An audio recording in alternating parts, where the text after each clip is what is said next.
নমস্কার, আপনাদের প্রত্যেককে ইংলিশ টিউশনে সুস্বাগতম। এ হার্ড নাট টু ক্র্যাক, এই ইংরাজি ইডিয়মটা বাংলা অর্থ হলো কঠিন সমস্যা বা একজন ব্যক্তি যার সঙ্গে এঁটে ওঠা খুব কঠিন। এ ডিফিকাল্ট প্রবলেম অথবা এ পারসন ডিফিকাল্ট টু কোপ উইথ,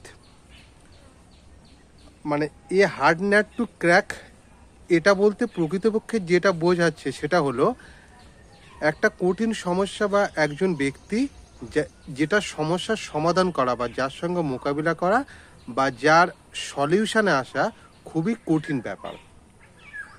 এর একটা উদাহরণ হলো বেকারত্ব একটা কঠিন সমস্যা। The problem of unemployment is a hard nut to crack.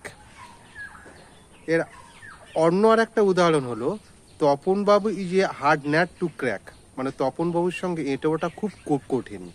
এই দুটোই বাক্যে যে হার্ড ন্যাট টু ক্র্যাক শব্দটা ব্যবহার করা হয়েছে তা বাংলা অর্থ হলো কঠিন সমস্যা বা এমন ব্যক্তি যার সঙ্গে মোকাবিলা করা খুব কঠিন ব্যাপার।